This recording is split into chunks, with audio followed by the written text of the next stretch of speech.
పాడుతున్న రాగం ఏమిటి, అంటున్న ఆ స్వరం ఏమిటి? శుద్ధ హిందోళంలో రేషం ఎలా వచ్చింది?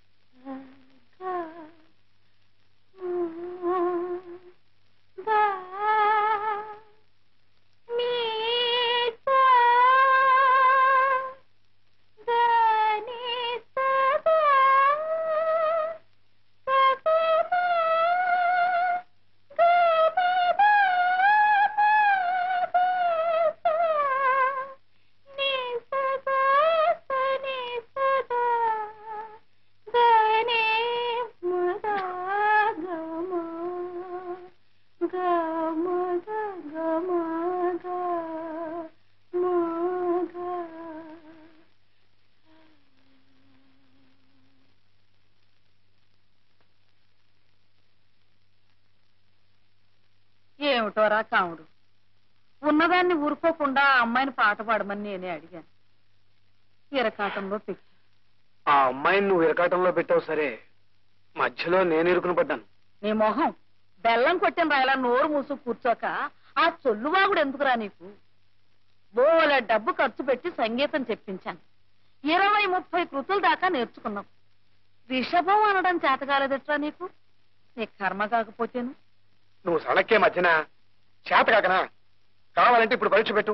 గడగడ రాగాలు, ఆరోహణలు, అవరోహణలు అన్ని అప్ప చెప్పేస్తాను. ఉన్నట్టుండి ఆయన కళ్ళరేసేసరికి నాకు వణుకు పుట్టింది. ఆ కంగారులో ఏదో ఆగేశాను, అంతే.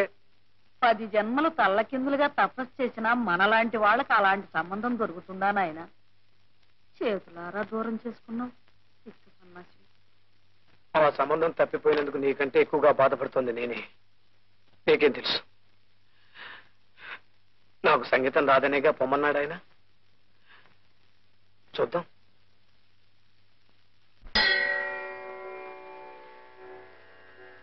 మాణిక్య వీణాం ఉపలాలయంతి మదాలసాం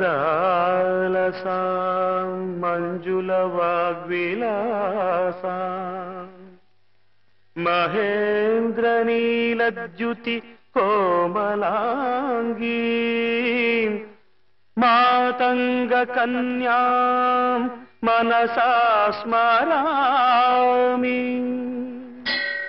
చతుర్భుజే చంద్రకళావతంసే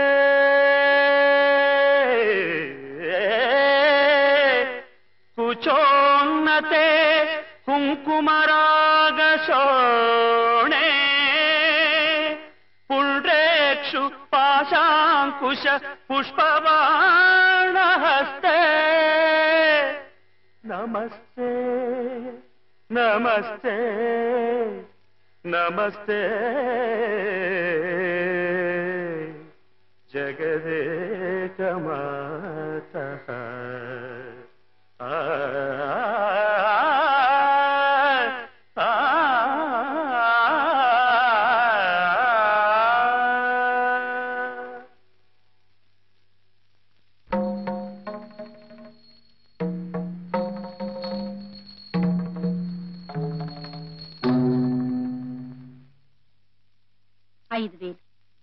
మీ డబ్బు పూర్తిగా ముట్టినట్టేనా?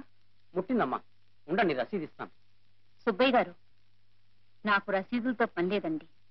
శంకర శాస్త్రి గారి బాకీ పూర్తిగా తీరిపోయిందని మీరొక్క మాట అంటే చాలు. అదే మాటమ్మా. చూడండి, ముందు ముందు శాస్త్రి గారు ఎప్పుడు ఎంత డబ్బు అడిగినా ఇస్తూ ఉండండి. ఆ బాకీ నేను తీరుస్తాను. అలాగేనమ్మా. వస్తానండి.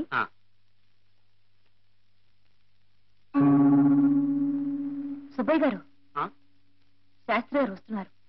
ఆయనకు నా గురించి ఏం చెప్పకండి. రండి పంతులు గారు, రండి, కూర్చోండి. నీ దగ్గర ఇంతకు ముందే చాలా డబ్బు అప్పుగా తీసుకున్నానయ్యా. మళ్ళీ ఆ పని మీద నీ దగ్గరికి రాకూడదనే అనుకున్నాను, కానీ రాక తప్పలేదయ్యా. అదేం మాట పంతులు గారు, డబ్బు కావాలా? అవునయ్యా, పిల్ల పెళ్లి చేయబోతున్నాను. ఈసారి నువ్వు నోటి మాట మీద అప్పివ్వక్కర్లేదు సుబ్బయ్య. ఈ గడ్డపిండారాన్ని చూసావా? ఇది ఒక ఆభరణమని నేనెన్నడూ అనుకోలేదయ్యా. ఇది నా శరీరంలో ఒక భాగమేనని, కట్టెల మీద ఈ కట్టెతో పాటు ఇది కాలి బూడిదైపోతుందని అనుకున్నాను తప్ప ఇలాంటి అవసరం వస్తుంది అనుకోలేదయ్యా. డబ్బు రూపంలో దీని విలువెంతో నాకు తెలియదు. ఇది తాకట్టు పెట్టుకుని డబ్బు అప్పి. మీలో ఉన్న సరస్వతీదేవికి ప్రజలు తొడిగిన ఆభరణం ఇది. దీనికి విలువ కట్టే స్తోమత అర్హత నాకు లేవయ్య గారు. మీకెంత డబ్బు కావాలంటే అంత డబ్బు నేను సంతోషంగా ఇస్తాను.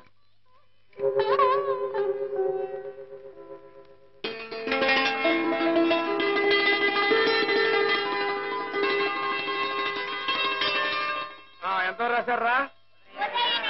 ఉదయనుడు వాసవద. ఏమిట్రా? ఎందుకురా?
మీ మంచికే నన్ను కొంచెం తెచ్చుకోండి.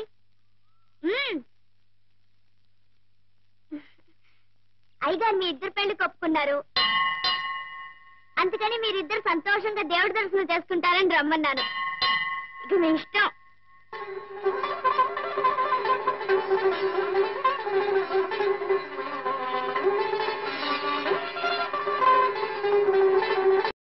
గుమ్మం దగ్గరకు వచ్చిన లక్ష్మి చేజారిపోయిందని బాధపడ్డాను బాబు గారు. తమంతట తమరే పిలిచి పిల్లనిస్తున్నారంటే ఇదంతా మా కాముడు సుఖం. మా వాడు ఎప్పుడు అంతేనమ్మా. సొంటి కొమ్మేననుకోండి, కళ్ళల్లో పెట్టుకుంటే భక్కున మండుతుంది, ఆ తర్వాత మంచు ముక్కలే చల్లబరుస్తుంది. సుందరం బాగవుతారేనా? మాట ఇది కటు, మనసు వెన్నపూస. ఇక శుభలేఖల పని పూర్తయినట్టే. పోతే నువ్వు ఒప్పుకుంటావనే నమ్మకంతో నేను ఒక మాట ఇచ్చానురా. ఏమిట్రా అది? మన శేషాచలం గారి హాలు ఎవరో తీసుకుని రీమోడల్ చేసి దానికి రంగులవి వేసి ఆర్భాటంగా తయారు చేశారురా. మన అమ్మాయి పెళ్లి రోజునే దాని ప్రారంభోత్సవం కూడాను. అలాగా? ఆ హాలుని నీ కచేరీతో పునఃప్రారంభించాలని వాళ్ళ కోరిక. వాళ్ళు వచ్చి నన్ను అడిగారురా. నేను సరేనమ్మా. బాబు గారి కచేరియా? ఒక్కసారి కూడా వినకుండానే పోతాననుకున్నాను. ఇన్నేళ్లకి నా కోరిక తీరబోతోందన్నమాట. అది వాడి అంగీకారం మీద ఆధారపడి ఉంటుందమ్మా. ఏరా ఏమంటావు? అలాగే.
పెద్దలందరికీ నా నమస్కారాలు.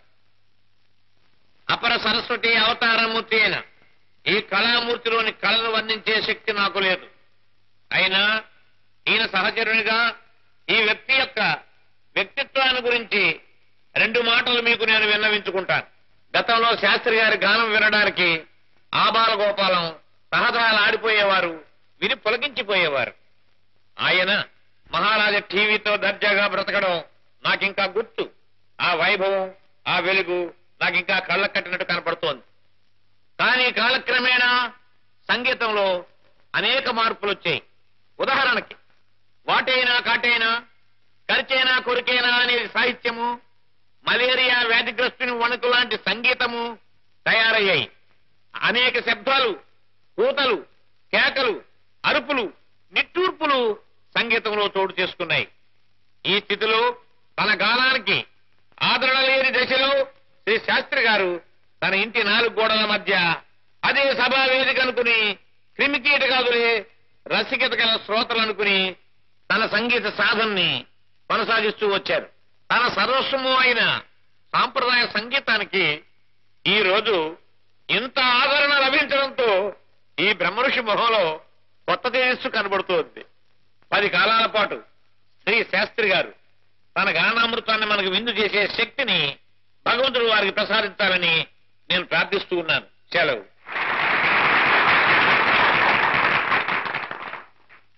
సభకు నమస్కారం. పాశ్చాత్య సంగీతపు పెను తుఫానుకి రెపరెపలాడుతున్న సత్సాంప్రదాయ సంగీత జ్యోతిని ఒక కాపు కాయడానికి తన చేతులు అడ్డుపెట్టిన ఆ దాత ఎవరో వారికి 100,000 వందనాలు అర్పిస్తున్నాను. సృష్టించిపోతున్న భారతీయ సంస్కృతిని, సాంప్రదాయాన్ని పునరుద్ధరించడానికి నడుం కట్టిన ఆ మహామనీషికి శిరస్సు వంచి పాదాభివందనం చేస్తున్నాను.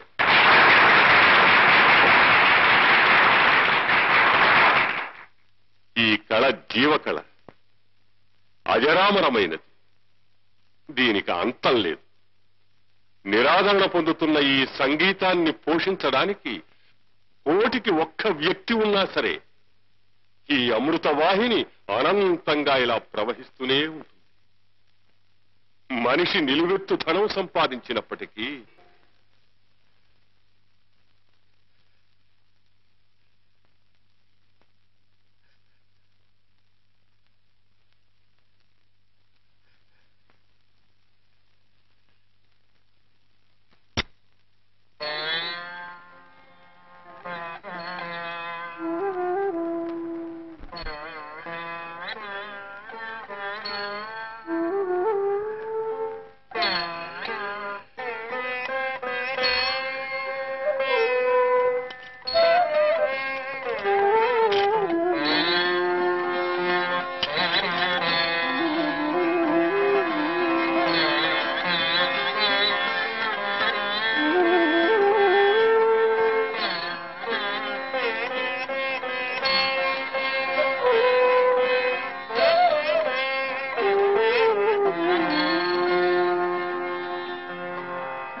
శతమానం భవతి శతాయు పురుషస్యేంద్రియాయుష్యేంద్రియే ప్రతిష్ఠ